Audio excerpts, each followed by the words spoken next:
coming up on this episode of the Women's Leadership Mindset Series podcast. Entrepreneurship is not for the weak. And it's really not. It's not for the weak. And when we first enter this realm of entrepreneurship, whether we immediately earn money or not, it's the excitement, it's the freshness, it's the newness of it. But when you've been in it for a while, and a while doesn't have to mean decades upon decades upon decades, but if you last in this even at least over 1 to 2 years, that excitement and that freshness wears off, especially in the low times. It can really wear off. And the low, let me be clear to you and to the audience, it doesn't even necessarily mean financial lows. That can be a part of it. But it happens when that shift comes, when certain people who were for you walk away, or relationships or bonds change or end, or when just the trajectory of business changes. And I think it's important for us to go back to view and review our accomplishments, because it helps to silence the imposter syndrome. Welcome, leaders, to the Women's Leadership Mindset Series presented by TK Page Enterprises. My name is Teresa Page, and I am your host and looking forward to spending these next few moments with all of you. We have a lot of work to get done on today, but first, allow me to invite you to connect with me by subscribing to my website and to connect and follow me on LinkedIn, YouTube, and other social media platforms. And always feel free to contact me directly via email or by booking an appointment. So what is our goal? Well, as an author, speaker, coach, and mentor, my mission is to help professional women renew their leadership mindset with fresh fire and purpose through diverse mediums of leadership empowerment solutions and the My Journey to Wholeness book series. However, the Women's Leadership Mindset Series is a new initiative intended to spotlight powerful women leaders and how they serve the world through their professions and purpose. So with a goal to help women realize their unfulfilled dreams and re-energize the leaders they always were, this platform is designed to enhance, empower, educate, equalize, and even emancipate, as our featured guests share their entrepreneurial stories, provide viable resources, and guidance in a caring, professional, and impactful manner. So, let's get down to business. Well, all right, in today's video, it is my pleasure to welcome to my virtual stage Alethea Felton, founder of Alethea Felton Coaching of Virginia, USA. Alethea is a professional speaker and best-selling author, transformation specialist, and podcaster who guides high-achieving entrepreneurs and leaders to strengthen resilience and figure out what to do next when life throws a curveball. Her methods and frameworks help leaders work through personal challenges that reshape how they see themselves, their lives, and their leadership beyond business and career. With more than 2 decades of leadership, entrepreneurial, and education experience, Alethea's work is shaped by both professional depth and lived experience, including navigating autoimmune disease, healing from grief, and overcoming severe childhood stuttering. Her foundation includes National Board Certification in English Education and training in life coaching, holistic health coaching, and AI, all of which inform how she supports leaders through identity level change with clarity and confidence. Additionally, Alethea is the host of the top 3% ranked show, the Power Transformation Podcast, and the founder of Alethea Felton Coaching, LLC, and the Resilient Leaders Alliance. So to connect with Alethea, you may connect with her via her website at alethea.com. You may also email her at coach@aletheafelton.com. You may connect with her on social media at Alethea Felton on LinkedIn. You can find her at Alethea Felton on Facebook. Connect with her on Instagram at Alethea Felton, and also tune in to her podcast at powertransformation.budsprout.com. We'll bring all of this information back to you along with Alethea's complimentary gift before we go. But first, I want to say welcome, Alethea. How are you? Thank you, Teresa. I am doing well. I'm a little sleepy, but I'm happy to be here with you.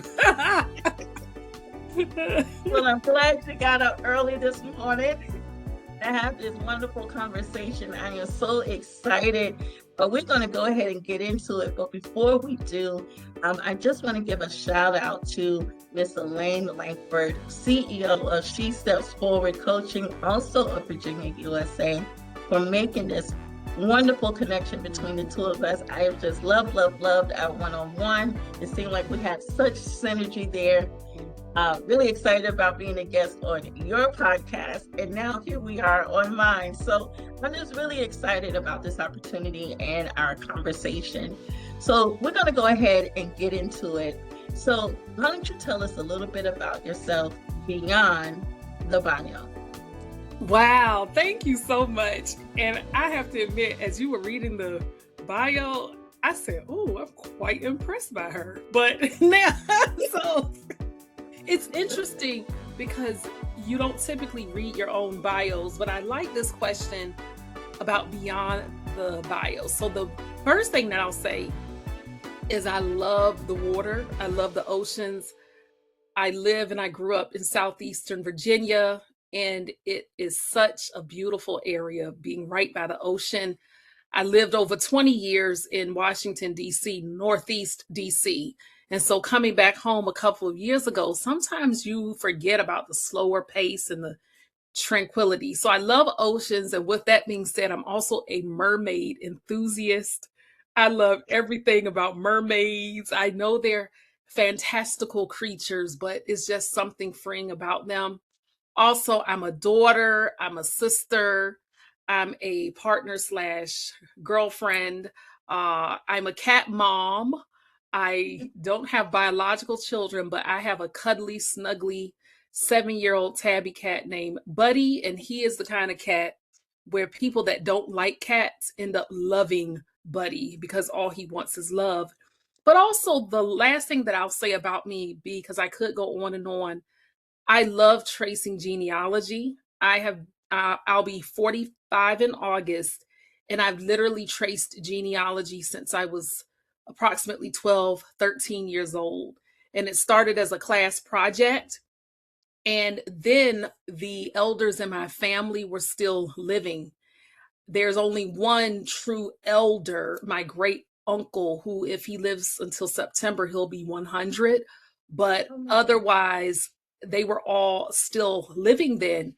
And I was able to get really great information, word of mouth. And as the years went on, I did research, and a lot of those stories I heard came true. So it does have meaning to me that I know my history. I can trace my Black lineage here in America back to the 1700s with the first ancestor that came here, and that's rare. So knowing my people helps to shape who I am today. I just absolutely love that, understanding your history. What was really intriguing about being a mermaid enthusiast, you don't hear that often. I love mermaids, everything mermaid. I know. I love it. And I do. as well as, understanding that you love the water, it's so tranquil and all of that. I want to thank you so much for giving us a little bit more insight about the woman beyond the bio. Something that you said a little earlier, that as you were listening to me read the bio, that it was that you said to yourself, oh, well, this is pretty impressive, that kind of thing. I'm finding now, Alethea, if you don't mind being able to address this as I form this question, that I'm finding right now that in the world of entrepreneurship, especially with networking, I am bumping into phenomenal leaders that are doing great work in their domains of industry. But when you actually hear them talk about themselves, it seems like they have very low value or low esteem, or they don't necessarily know how to articulate their greatness or what is impressive about them. Based upon what you just experienced just a few minutes ago, how important do you think it is for leaders maybe to go back and to read their own bio or maybe their portfolio or maybe their resume to remind themselves of their greatness, especially now when we're living in such extraordinary times? Why do you think it's so important for us to kind of go back and take a look at the work that we have done so that we can be maybe reconvinced of our own greatness? Why is that so important now, and especially to be able to move forward in business? I think it's so important because entrepreneurship is not for the weak. Oh, it's not. And it's really not. It's not for the weak. And when we first enter this realm of entrepreneurship, whether we immediately earn money or not, it's the excitement, it's the freshness, it's the newness of it. But when you've been in it for a while, and a while doesn't have to mean decades upon decades upon decades, but if you last in this even at least over 1 to 2 years, that excitement and that freshness wears off, especially in the low times. It can really wear off. And the low, let me be clear to you and to the audience, it doesn't even necessarily mean financial lows. That can be a part of it. But it happens when that shift comes, when certain people who were for you walk away, or relationships or bonds change or end, or when just the trajectory of business changes. And I think it's important for us to go back to view and review our accomplishments, because it helps to silence the imposter syndrome. And we use that term so often, but for people that may not know, I never like to make assumptions. And that comes from all of my years prior being a teacher and a school leader. I try to clarify imposter syndrome is when technically you are qualified for what you are doing or what you are heading and guiding to. You're qualified for it on paper, by experience, etc. However, sometimes we get impressed by shiny new things, and that's equivalent to the people and the others around us. And we can make assumptions because we might see something that someone else is doing and think, oh, I'm not on that level, or oh, I'm not good enough, or oh my goodness, I must be out of my mind to really think I can make a difference. Or imposter syndrome comes when things aren't happening quickly as we want, or even when our entire entrepreneurial path changes and we think we're a fraud. So I think it's important to go back and to read our bios to really remember who you are. And I think that is so important. And the who you are doesn't even necessarily mean all the titles and certifications, but at the core of you, you've got the true test of being an entrepreneur is, are you going to keep pushing forward even when times get tough? Even if that means you may have to go back to a 9 to 5 or a part-time, it's nothing wrong with that if you need it, but to still not give up on the goal or the dream, because life hits, and life can hit hard and unexpectedly. And I think it's important for us to really remember who you are, and you are created for this. I love that, and thank you so much for really just kind of leaning into that question for us and reminding us to remember who we are and why that is so important. Mainly for the whole purpose of being able to push forward. So thank you so much for that. So let us push forward Mhm. in this conversation. I know that you've shared in the bio that you do, and you just shared that you have the education background, but you're Mhm. now in this space as a podcast host and as a coach in this new work. So, talk to us a little bit about your transition out of that education space into the work that you're doing now. What maybe triggered that move for you? And then we're going to get into the business and all of the wonderful things that you do. But kind of talk us through that transition from the education space into the entrepreneurial space that you're operating in now. Okay. So just for clarity, I've been in entrepreneurship for over 20 years. So Okay. I started off at 21 as an entrepreneur, but I was a caterer then. And in my education world, I was a classroom teacher. I taught both English and Spanish. Then I quickly, in my mid 20s, moved into leadership roles. Although I was still on the classroom level, I was leading departments, world languages, English departments. I was in leadership. But meanwhile, behind the scenes, I was still running a business, or with all those years in DC, we called them side hustles. Everybody had a Right, hustle, right? So right, right. having my side hustle, okay? So that happened. I was a caterer for a little over 10 years, did very well, lucrative, everything, just rolling and rolling and rolling. Had a severe Crohn's flare in my early 30s. I live with Crohn's disease, had a severe Crohn's flare, and that took me away from the catering. And so by that time, I was doing coaching work in schools as instructional coaching and the art of coaching, as well as leading teams prior. But I specifically became an instructional coach and literally took courses on the art of coaching, all of this. And so that's what exposed me to the coaching industry, was in my early 30s. As I was battling these stints of short-term disability and still navigating work and still having a personal life and everything else, I got interested in how the body healed beyond the food we eat.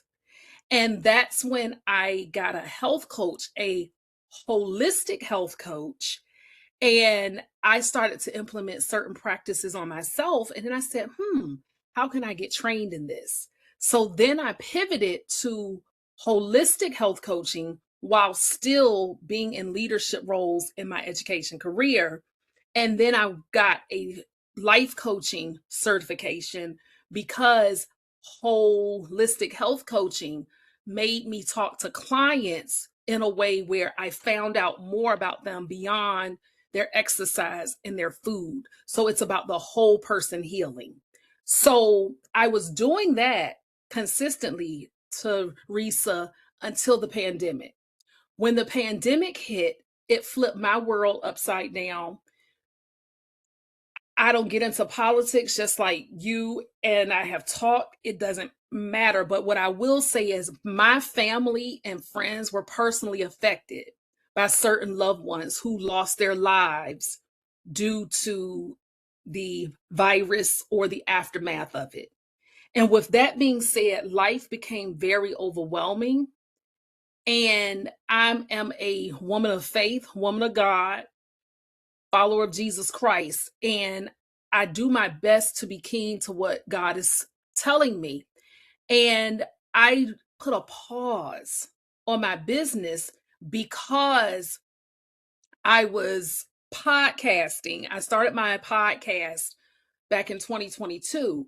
But at church at the time, I was the head of a prayer ministry along with someone else. And the church that I attended went from a small church to a mega church. So here we are every day, no joke, getting calls about people who were sick or who had died. And it just became a lot. And my coaching clients started to fall off because they were trying to navigate life. So a lot of people went full speed ahead in creating businesses and thriving. I meet a lot of entrepreneurs now who really got started in the pandemic, but I was the opposite, where I pressed pause The transition out of education, I don't talk about this aspect too much, but I like you and I trust you, and I trust you with my story. I don't tell it all the time because everybody doesn't understand. But briefly, what happened was I had no intention of leaving education, Teresa.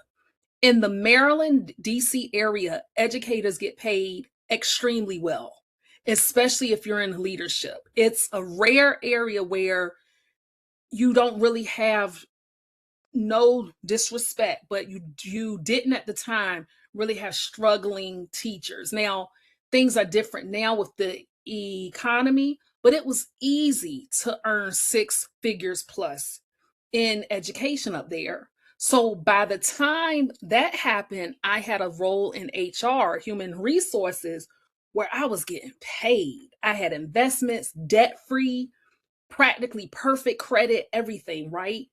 And about a year and a half prior to me leaving education, the Lord spoke to me as clearly as I'm speaking to you, and said, regroup, go back home, leave education, start your business full time.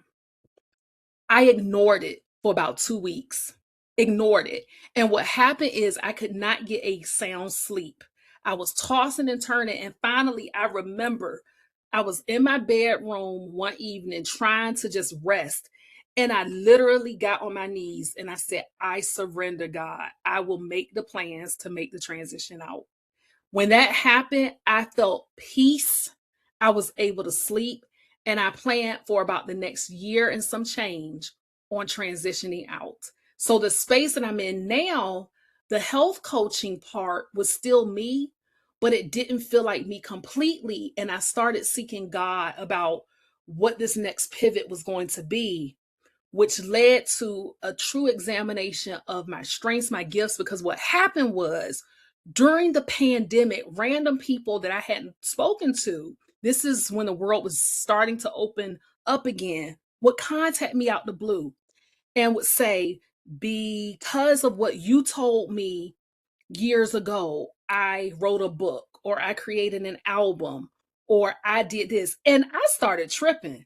And I said, what was I telling people?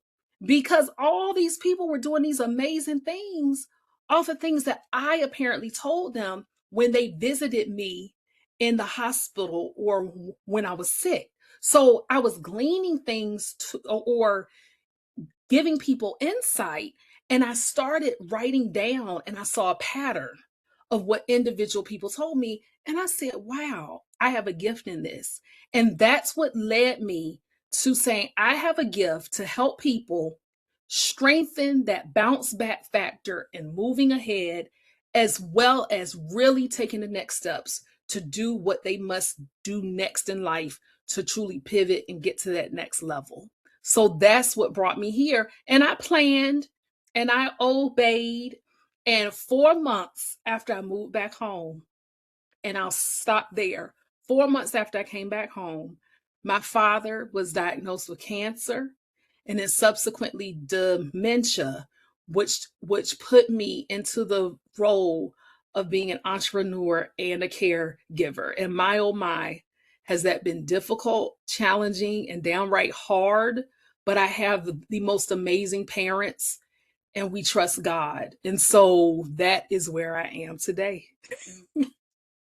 Well, I have to tell you, Miss Alethea, that is a powerful, powerful story. And thank you for trusting me and trusting our listening audience, because I can only imagine that some who are listening can definitely relate to some of those shiftings that you have been able to go through.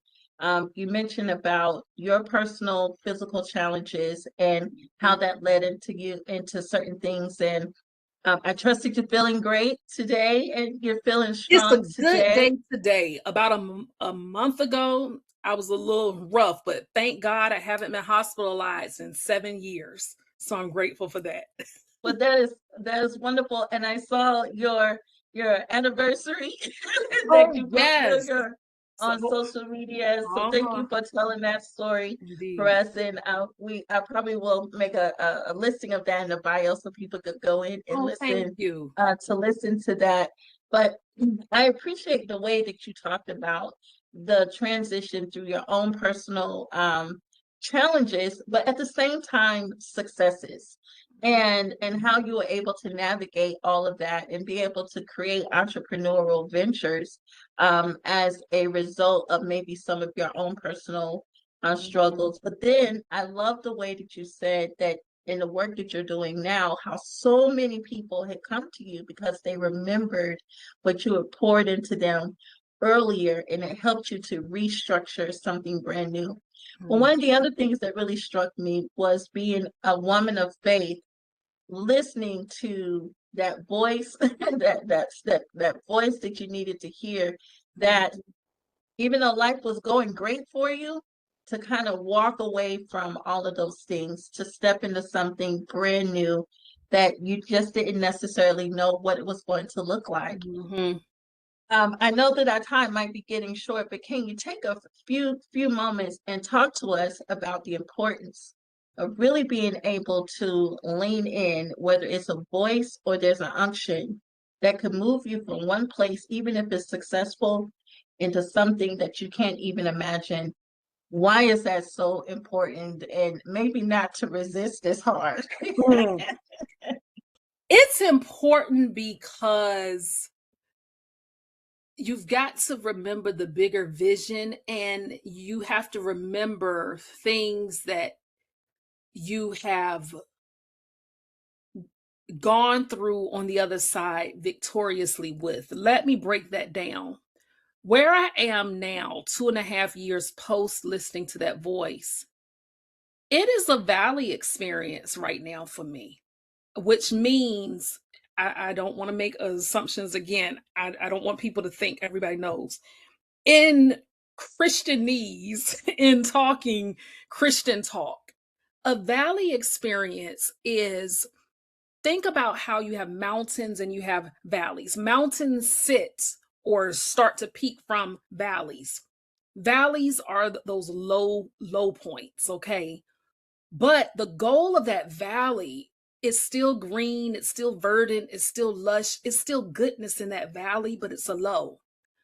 But the goal of any valley experience, the beauty about valleys is that, and I love to hike, but valleys after a while start to lead into the mountain trail and wrap around mountains, right?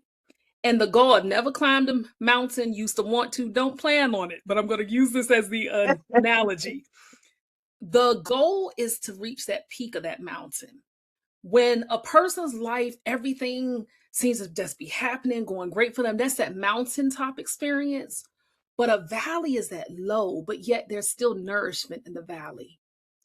The importance of following that voice is to know that take the immediate step of faith and leap of faith to just do it.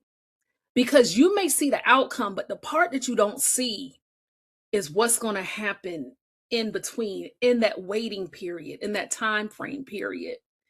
And that's when your faith really must be activated. And my, oh my, is it hard, because I needed to rest. So I obeyed God's voice and I was excited, just full of vigor. And yes, I'm going to do it. But then what happens, even when you're forewarned by people that love you and give wise counsel, they say you're going to reach those lows where that's when the push and that hike up has to be stronger. So take the obedient, be obedient, because what you don't want to do is risk sacrificing your destiny, your future, someone who may need you by not listening. Do it even if it's scary. Do it even if it's uncertain. Do it if it makes sense to no one else. Because I always say, when God or that inner instinct, whatever you call it, prompts you, that unction is not a conference call. That's a one on one. So that's between you and your higher power of doing what it is that you must do. And just because you go to those valley experiences doesn't mean you still aren't going to have good time, but a test of leadership. and true leadership and true resiliency is not how you move forward from bouncing back, but how are you continuing to grow and to shape and to shift and to evolve and to become yet a better version of yourself. It's that stretching period. So things that happen in that low point, if you keep moving forward and you just believe and you dare not give up, even when you want to, I guarantee you it will all be worth it. And the beauty that comes are the wonderful people that you meet, such as Teresa and Elaine that she mentioned earlier. I didn't know them prior to me taking this leap of faith. And it has been life changing for me in a powerful way. Absolutely. And I love that, especially when you mention about true leadership, that it has to be shaped shaped by resiliency. Hi there, leaders. Thank you so much for listening in to our conversation on today. I want to take a quick pause to share with you something very special. Through my company, Teresa K Page MBA, I am committed to deliver leadership empowerment events with valuable and practical content that will equip leaders in realizing their unfulfilled dreams and goals. That's why it is my joy to cordially invite you to the International Authors Expo. As a celebration of literature and creativity from around the world, this event is designed to connect published authors, aspiring authors, and book lovers in a virtual setting to explore books, attend masterclass workshops, participate in Q&A panels, shopping, and so much more. Now accepting applications, this new initiative is created for authors to showcase their literary work, talent, and expertise on a global stage. But this event is not just for authors. Guest tickets are now available for our family, friends, and colleagues looking to enhance their writing, speaking, and communication styles, or looking for their new favorite read, or perhaps they're a retailer looking for something unique to brighten up their retail shelves. So, for complete event, author application, and guest ticket details for the upcoming event, visit teresakpage.squarespace.com/International Authors Expo. Or you may also follow me at teresakpagemba.eventbrite.com. Don't miss out on this fantastic opportunity to engage with the global literary community. And so, as we prepare to the downshift, I want us to really talk about the three major things that you do, especially in this entrepreneurial space. Now, you mentioned a little bit about your coaching space. So I do want you to talk a little bit about how people can engage with you directly or what it looks like to work with you in that coaching space. But before you get there, you just mentioned about the importance of that valley experience to help leaders to build that resilience. You have a structure, the Resilient Leaders Alliance. Talk to us a little bit about the alliance. Talk just a little bit about the coaching as well as your podcast. So talk to us about these three major big things that you're doing right now. Okay, so I will be transparent and start with Resilient Leaders Alliance. That is a community that I started over a year ago that I will be temporarily sunsetting or stepping back from. And I'll tell you why. The vision at first was that my members would continue to get ongoing support. That was a membership community. And that the members would continue to get the ongoing support and have different events and things. Well, it's a good problem to have. After a year, many of my members, I would say most of them, the transformation that I guided and taught them to surpassed my goals and expectations. And the work they've done with me have gotten them to the space where they have taken wings and soared and have really gone into their next. And so it was something I saw as an ongoing thing. It's not stopping completely, but I don't actively promote it much anymore because of the fact that the work that has been done has already been accomplished in most of my members. So that's a good thing. I haven't announced that publicly, but I don't mind sharing it here. They know, but in terms of that's why I've gotten kind of quiet talking about it. And frankly, I forgot that I put that in my bio, but that's okay.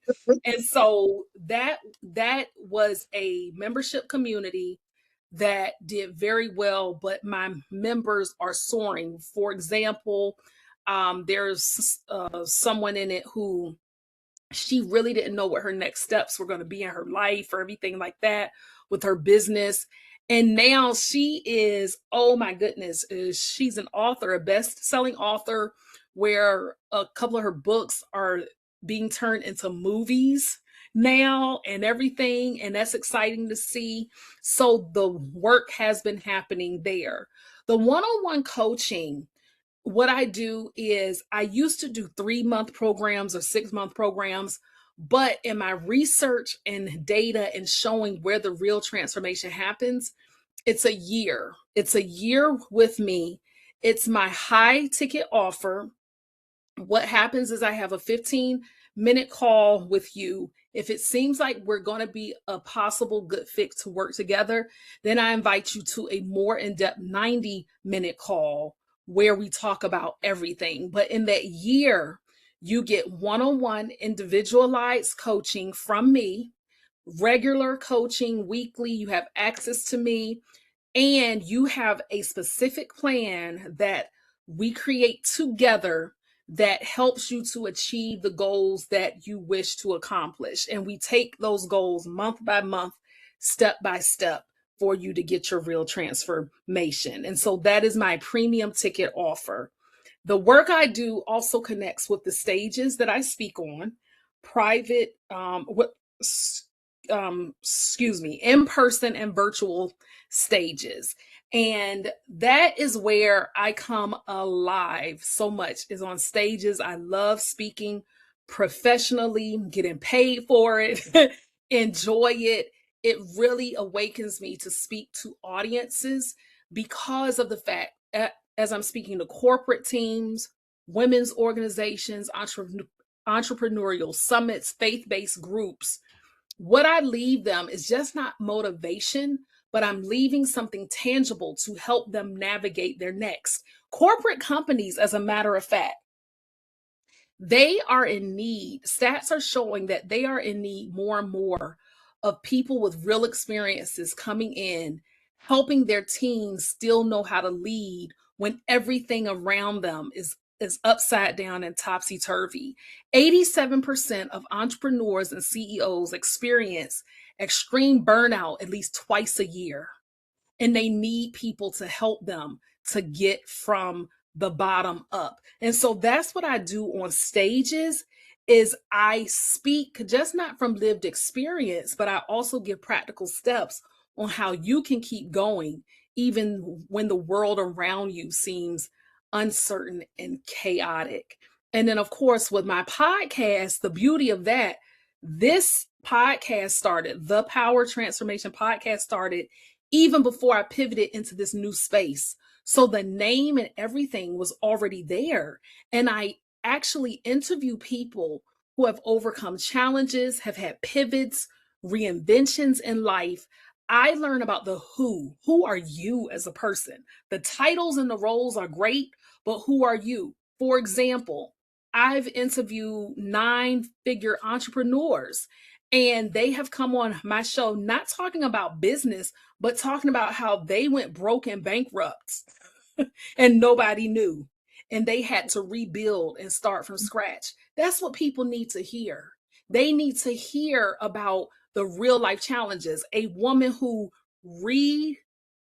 retired, thought that her life was over, and said, no, it's not. And she has a company now that helps people retire, start a new chapter in their life. And so, yes, you can talk about your business, but it's not a business podcast. I want you to share you as a person, because I'm telling you this, if the money is taken away, if the titles are taken away, if everything is stripped from us, who are you at the core? And that's the one question I ask every guest on my show before we get started. I say, who is Teresa K Page? Who is so and so? And what's so interesting is most answer well, but I've had a couple of guests over the years who lead with titles and lead with what they do. And this is the former teacher in me. I kindly go back and I reword and say, that's so great to hear, but who are you? What are your characteristics? What are your traits? And sometimes people have a hard time of that. And so that is where I am. I'm people centered, heart centered, but I let you know who you are in the core of it all. Absolutely. And I absolutely love that. And thank you so much for giving us the scope of your work and what makes you amazing. Now, you have an amazing complimentary gift that to kind of talk about. Um, you mentioned about pressure, how to be able to navigate through those spaces and things like that. So this is a perfect segue as we prepare to shift downward. Um, to talk about your guide, which is your complimentary guide, Yeah. 5 tips of leading under pressure. Take about a couple of seconds to tell us about that, and then we're going to be looking forward to your final words. Thank you. So when I wrote you about that, that was the original title, but since then I've changed it, and it's the same content, but the title that you all will see is lead regardless, 5 practices to not fall apart when deep down you really want to. Okay? And the way that I started, I'll just put it like this. The intro paragraphs, and I'll be brief. It says, sometimes you just feel like slapping someone. Yes, you read that correctly. Let's stop acting cute and pretending as if people and the pressures of life don't try to get the best of us. There are moments when you want to lose all of your composure and scream to the top of your lungs while driving, punch somebody in the face who has ticked you off, take a bag of ice and slam it on pavement, or destroy anything fragile or breakable around you. However, whatever you do and at all costs, do not do bodily harm on anyone and avoid acting out violently despite if your mind tells you otherwise. I don't sugarcoat anything. So the aforementioned examples I gave are a reality of what humans think. You know good and well you've had similar thoughts, but thankfully, discipline and self-control take precedence. Life hits hard and deals us cards we have not shuffled at times, and the intense weight of pressure can appear in a variety of ways. That's how I start that guide. Well, that is so awesome. I am so glad. Thank you for offering this to our listening audience. We're going to make sure that we get that into the bio so that audiences might be able It's to learn how true. not to slap That's someone. right. You might want to, you might think it, but you better not do it. I don't care how well put Absolutely. together you are. It's the truth. And we need to be honest Absolutely. about it. Be honest about it. Don't catch a case. I teach you how not to. But what I'm saying is that that's life. That is the reality. And we got to stop being so cute. It's time. People want authenticity nowadays. Oh my goodness. So, anyway. Absolutely, absolutely. Well, Miss Alethea, it has been such an honor and a pleasure to be able to spend some time with you on today. Thank You you. are so phenomenal, and thank you for You are trusting too. us with your story and your journey. As you take us home, Hmm. those final words, you know, um, you know that the heart of my work is being able to employ love as that ultimate success factor to renew transformational leadership mindset with fresh fire and purpose. And I honestly and truly believe that love is the game changer that gives us such a competitive edge, whether it's in our business or being able to be fully present for Hmm. our stakeholders, knowledgeable in industry trends, benevolent in our community service, and above all, powerful in leadership. As you take us home and close us out for today, Hmm. talk a little bit about how love has shaped you as the leader you are Mm. And what are the words to move us forward through 2026 and beyond? Love has shaped me from the foundation of birth. I was created in love. I came on this earth being loved. I'm still loved to this day. It's more than lip service, love is action. I've opened my heart to love people. Even people that may have treated me badly, I can still find love in my heart for them and compassion. And so love drives everything that I do. Whenever we say that we lead with love or that we're heart centered, doesn't mean to take our kindness for weakness. That's not what I mean. We are not pushover people. But what it does mean is that I serve a God whose very foundation is love. Faith, hope, love. These three, the greatest of these is love or charity. And so that is what I do in the work that I do and how I serve and just how I live life. Put the work aside, just being the epitome of what love is, I think helps. And yes, what the world needs now, like that beautiful song, I think it was Dionne Warwick, what the world needs now is love, sweet love. And I'm playing it off here and do not edit this out, but I have forgotten the second part of the question that you asked me. Yes, what are the final words? I think you probably gave it to us. What the Oh, world yeah. needs now What is the love, world sweet needs, love. yes, we do. We need love. And the toughest part is to still love people, pray for them, hope the best for them, even if they don't seem to be acting right in your world or the world around you. Because love can change things. Love can change people, circumstances, and situations. I love that. Love can change people, circumstances, and situations. And I Thank love you. you. I love you, Teresa. I am very glad that we connected. I love your spirit. I love your heart. I love just you and the few conversations we've had in the brief time of knowing each other. You know, you are what I consider good. You are good people. And I Thankful. I really just love you and your heart. And I know that you are going to continue soaring in all that you do and to keep your faith and your hope up high, even when the challenges come, even when the tough times come. Keep moving forward with the work you do because you are changing things. Oh, that is so sweet. Thank you. And the feeling is absolutely mutual. I have been so inspired by you. Even though you're younger than I am, I want to grow up to be like you. Oh, you sweet. Thank you. Well, ladies and gentlemen, we want to thank you for joining us. Remember, you can connect with Alethea by visiting her website at www.aletheafelton.com. You may also connect with her via email at coach@aletheafelton.com. And be sure to connect with her on social media via LinkedIn at Alethea Felton, via Facebook by searching Alethea Felton, as well as Instagram at Alethea Felton. And be sure to tune in to the Power Transformation podcast. You may visit powertransformation.buzzsprout.com. And also, please take advantage of Alethea's complimentary gift, a guide of 5 tips of leading under pressure. You may see the link in the bio for its brand title, as well as how to access it.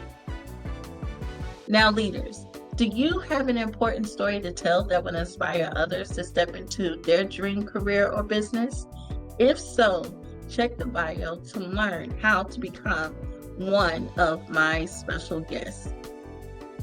So we want to say thank you for joining in for another episode of the Women's Leadership Mindset series. Remember to like, share, and subscribe. And as always, here's to the journey, and let's move forward.